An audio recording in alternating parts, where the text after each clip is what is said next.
आइए इस बीच इस वक्त की बड़ी खबर सामने आ रही है। राज्यसभा चुनावों से पहले इस वक्त की ये बड़ी खबर, 6 बसपा विधायकों के दल बदल से जुड़ा हुआ ये मामला है।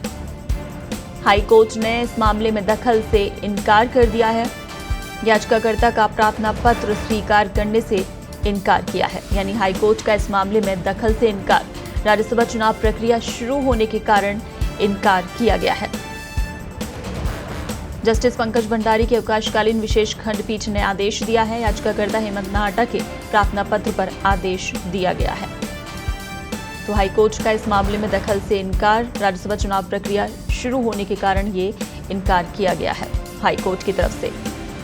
तो 6 बसपा विधायकों के दल बदल से जुड़ा हुआ ये मामला है। कल राज्यसभा चुनाव को लेकर वोटिंग होनी है, उससे पहले इस वक्त की ये बड़ी खबर, 6 बसपा विधायकों के दल बदल से जुड़े मामले में हाईकोर्ट ने दखल से इनकार कर दिया है। याचिकाकर्ता का प्रार्थना पत्र स्वीकार करने से इनकार किया है।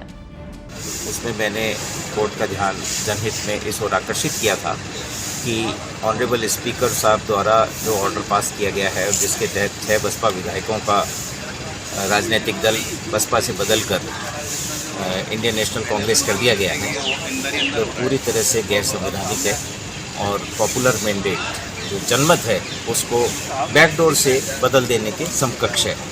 अतः इस ऑर्डर को पेश किया जाए। जब जनता ने वोट दिए हैं बहुजन समाज पार्टी को और हम एक प्रजातांत्रिक व्यवस्था का भाग हैं, तो उसे एक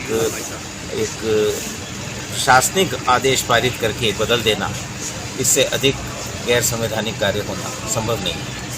दूसरी प्रेयर ये थी कि इन विधायकों का जो राजनीतिक दल है उसे पुनः बहुजन समाज पार्टी दल होना घोषित किया जाए।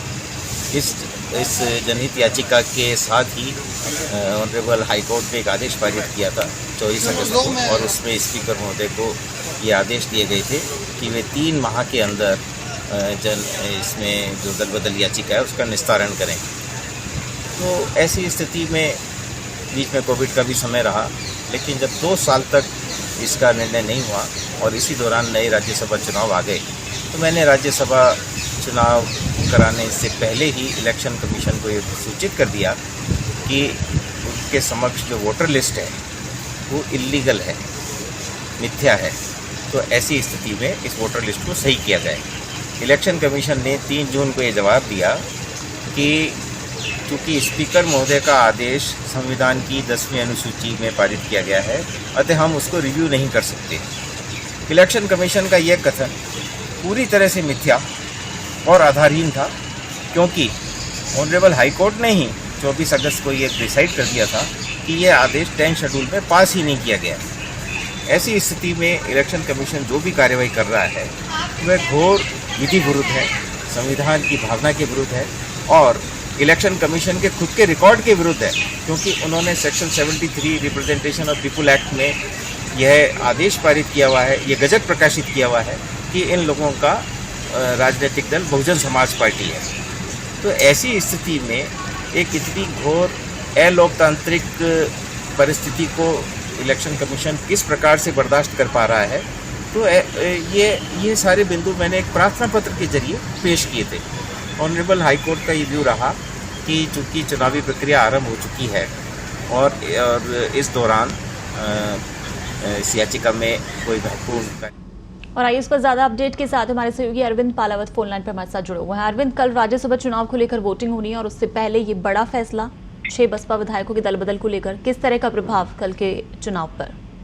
जी बिल्कुल, देखिए पूनम, कल का जो चुनाव है उसमें बसपा के जो 6 विधायक हैं वो कांग्रेस के साथ में है और इसे जो पूरा ये जो मामला था दल बदल से जुड़ा हुआ था और इस दल बदल को लेकर के एक याचिका अधिवक्ता हेमंत नाहटा की ओर से राजस्थान हाईकोर्ट में लगाई गई और उस याचिका में कहा गया कि जो दल बदल हुआ है वो नियमों के विपरीत है और उन्होंने स्पीकर के उस आदेश को चुनौती दी जिसमें बसपा के जो 6 विधायक थे उन 6 विधायकों का विलय कांग्रेस में कर दिया गया, इंडियन नेशनल कांग्रेस में उनका विलय किया गया और उस आदेश को यहाँ पर चुनौती दी गई थी। याचिका में ये कहा गया कि जो जनमत है उसके खिलाफ जो है स्पीकर का आदेश रहा है और उस आदेश के तहत जो विधायक है उनको फिर से बसपा में शामिल किया जाए। बसपा का जो राजनीतिकरण है, राजनीतिक पार्टी जो है वो बसपा उनकी रखी जाए और इसी आधार पर पूरी जो याचिका थी वो यहाँ पर लगाई गई थी, लेकिन इस याचिका को राजस्थान हाईकोर्ट ने यह कहते हुए खारिज किया है कि चूंकि राज्यसभा चुनाव कल है और चुनाव प्रक्रिया पूरी शुरू हो चुकी है, ऐसी स्थिति में वे इस अंतिम दौर में किसी तरह का जो दखल है वो यहाँ राज्यसभा चुनाव को लेकर के नहीं देंगे। वहीं अधिवक्ता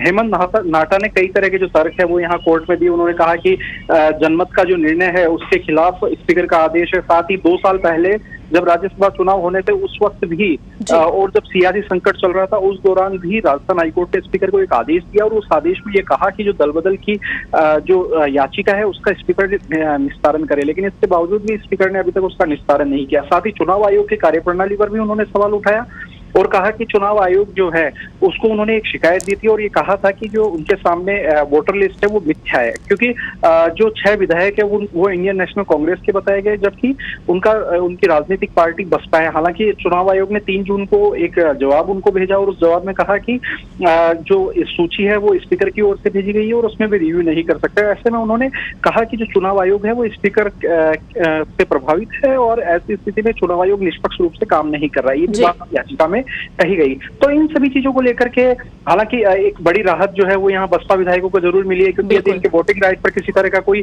प्रभाव यदि यहाँ पर आदेश राजस्थान हाईकोर्ट से आता तो कहीं ना कहीं कांग्रेस के लिए मुश्किल हो सकती थी, लेकिन अभी कोई ऐसी स्थिति नहीं है। जी चलिए, बिल्कुल अरविंद, इस तमाम जानकारी के लिए शुक्रिया।